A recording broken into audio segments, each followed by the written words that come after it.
couple months ago, I was in New York City, and I was doing training for a large anesthesiology practice, and I had a bunch of practice managers associated with a hospital. And after the training, this one practice manager comes up to me, and she says, "I have someone who's not performing." I said, "Okay." And she said, "Well, I keep stripping away parts of her job, trying to leave her something she can do." And I said, "Okay." And she said, "Well, there's not much of the job left." I said, "Okay." I said, "How long has this been going on?" And she looked up, she paused, she thought for a second, and she said, 4 years. Now, here's the thing that's kind of sad. It's actually not that uncommon, right? Like, how many of you have someone who can't merge to an EMR system? It's a nurse, she's been there 35 years, you love her, she's like family, but she can't make the change. And we know we need to do something, but we like her, so we feel like we can't. So I said to this practice manager, I said, "Well, why haven't you said anything?" She said, "Well, I really like her, and it's hard." I'll give you another one. I was doing training in Boulder. I live in Denver, Colorado, and I had about 65 people. Where are the Colorado people? Woo!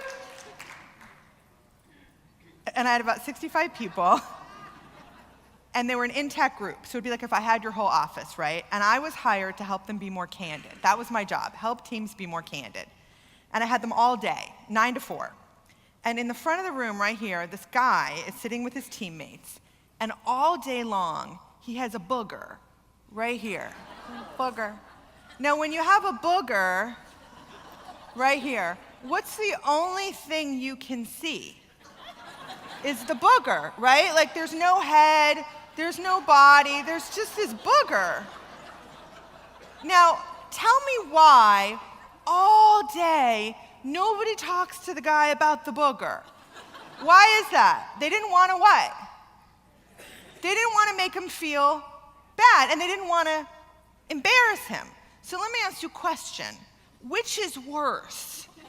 For someone to be like, "Dude," or to let him walk around with the booger all day?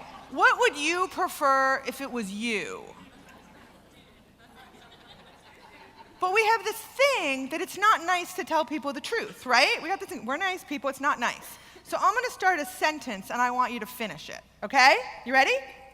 If you have nothing nice to say, don't say anything at all. Who taught you that? Your mommy. So it's mommy's fault that there's not more candor in the workplace. So here's what we're gonna do in our time together today. I'm gonna give you an 8-step formula to say the hardest things that you've been avoiding. I'm gonna demo how to tell someone to put the girls away, how to tell someone they smell, how to tell someone not to text in front of patients, and how to tell someone that she or he has a bad attitude. So last year I spoke in San Diego, and I had about 100 of you, and I called a handful of you before this conference, and I said, "I have 15 minutes to demo hard conversations. What are the hard conversations you want me to demo?" So I'm gonna demo those conversations. Now, at the end of my time, if you feel nauseous, you're like, "I cannot tell someone she smells. I cannot, I will have you do it." Then I want you to come to my breakout session tomorrow morning at 8:30, okay? I'm doing a breakout session at 8:30 called How to Say Anything to Anyone, which is the title of my book. During that session, you will get an expanded version of this, and you will learn how to create an environment where you can say what you want without wishing you had taken medication. That is legal where I live.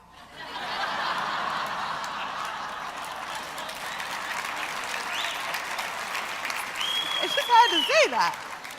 But I'm clearly not using any of that myself. Okay, are you ready? All right, here's how you tell someone to put the girls away. Now, for the people who are not clear what that means, cleavage, people, too much cleavage. I feel very passionately about this. Here we go, you ready? Step 1, introduce the conversation. "Hey, do you have a second? I need to talk to you." Step 2, I've noticed. I've noticed that some of the clothing you're wearing shows quite a bit of cleavage. Step 3, state the impact of that behavior. When people look at you and think about you in this office, I want them thinking about how smart you are and all that you bring to our practice. I don't want them distracted with something else. Step 5, ask her for her take on the situation. What are your thoughts? Now, what you should expect to get is a massive amount of defensiveness. And if she doesn't get defensive, you should call an ambulance. Now, I'm not kidding, because people are wired to get defensive. And some of us are waiting, right? We are waiting to have these conversations for the right time, right? You're like, well, I got this person who's not performing, but I'm just waiting for the right time. That time is not gonna come, people, right? You're waiting for the moment that she's gonna be receptive. Guess what? It's not coming. So when she gets defensive or starts to cry or kills you off or raises her voice, you just go, aha, she is breathing. Sweet, right? And she is not smoking that stuff that in Boulder is so prevalent. So you keep going, and she says whatever she says, and you say, okay, can I make a suggestion or request? You say, I want you to go to Ann Taylor. And Ann Taylor sells these camisoles that are really high and nylon, and they're $16 on sale, and they come in every color. And just wear it under everything, because when you sit down, it won't get any lower. Now, men are like, what does she mean? Women, you know what I mean, right? Like when we sit down, sometimes things, they just get lower. And then you say to her, would you be willing to do that? And the last thing you say is, thanks for having this conversation with me. I know it was awkward. Now, how many of you are thinking, there is no way I can do that without dying? You can. I want you to have the mind frame that when you tell people the truth, you do them a favor. To let your employees proliferate in a job where they are not being successful or where people are talking smack about them, meaning gossip, does not do them a favor. Now, tomorrow morning, what I'm going to talk about is how do I create a relationship with my doctors and my staff and our partners and our vendors and our patients where we can tell the truth. So if any of this feels difficult, come tomorrow, okay? Now, if I had not done a debrief as I went, step 1, step 2, step 3, if I had just run through it, how long would that have taken me? A minute, 2 minutes, or 10 minutes? 2 minutes. Good feedback is 2 minutes. People would rather hear that they're not cutting it for 2 minutes rather than 20, right? They don't want to hear that they smell for 20 minutes. They want you to tell them, and they want to get out and tell anyone who will listen what an idiot you are. So faster is better, okay? So I'm going to keep demoing the formula. Now, I'm clearly following an 8-step formula that I don't have with me today. It's in my head, but I want to give it to you. So everybody write this down. This is a website, and I've posted the formula for you, and you can go pull it down, okay? Because the formula, if you follow it, it will work for you every time. Now, by the way, gentlemen, you cannot tell a woman to put the girls away. I don't care how badly you want to. You need to have another woman in the practice do that. Now, if you're the practice manager and you're a man, and all your staff are women, and you got someone with the girls hanging out, you find someone that woman has a relationship with, and you say, listen, will you have this conversation for me? You can't have it. If you do choose to have it, please have a witness, because it is a walking lawsuit waiting to happen. All right, are we ready for how to tell someone they smell? Okay, good. You ready? Hey, when you have 2 minutes, I need to talk to you. 2 minutes. Do it in a private setting, behind a closed door, not in front of other people, not in Cubeland. If you don't have a private environment, go to Starbucks, where other people you know are not there. And you say, hey, I've noticed that you have an odor. That's it, people. 6 words. I've noticed you have an odor.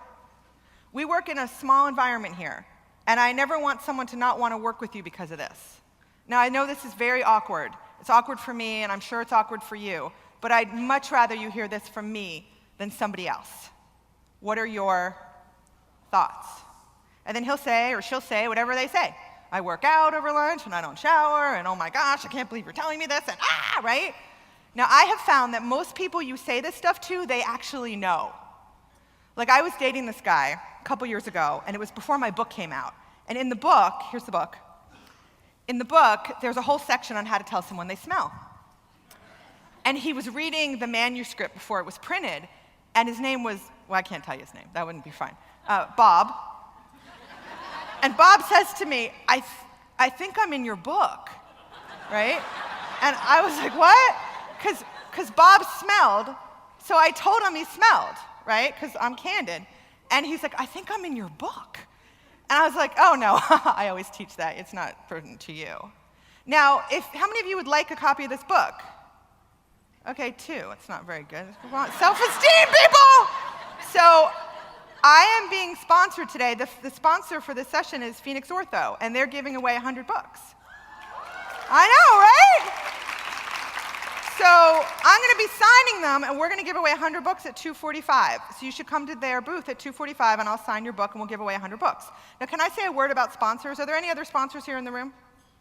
Okay, just one. Okay, so we're going to talk about the sponsors for a second. So here's the thing. If you like the speakers at this conference and you're enjoying paying less than $2,000 to come here, you should thank the sponsors and the exhibitors. So I watch people, yeah, woo!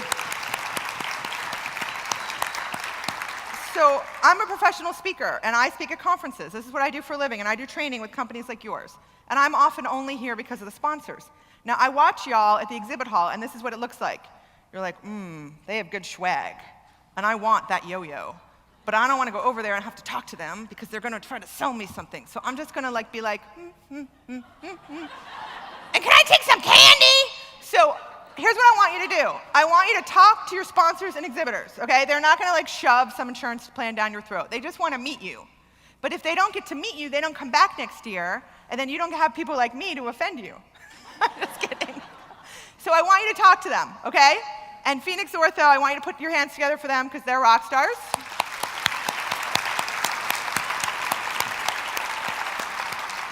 And come get a free book. Now, if you don't get a free book, if we run out, I'll have some in my session tomorrow morning, and I'll give some away. So if you're not an afternoon person, like you're going to go to the pool, but you're a morning person, come in the morning. Okay, now, what was the third one I promised you? How to tell someone to stop texting in front of a patient. All right, you ready? Hey, do you have a second? I need to talk to you.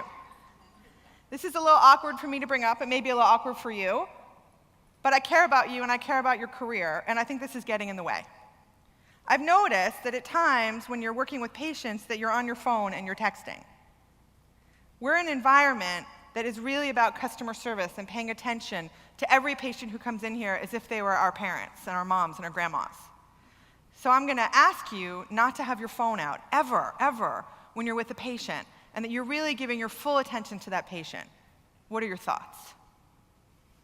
And that's it. Now, how many of you have noticed that sometimes you have to have feedback conversations more than once? You're like, we're talking about this again? How many of you have tried to quit something? Chocolate, alcohol, shopping, something else. How long does it take? Is it if you try to quit smoking, does it go on the first try? Yeah, the guy I'm dating, it's been a year. He's not working out. So don't expect to have the conversation more than once. And you tell the person, you prep it, right? You prep it, and you say, listen, when I see this get better, I'm going to say something. And when it doesn't get better, I'm going to say something. But be prepared to have this conversation again, although I'd really love not to. So, and this is really what I'm going to talk about tomorrow. The key to being able to say what you want without being physically ill is to set the expectation that you're going to do so. But most of us don't, right?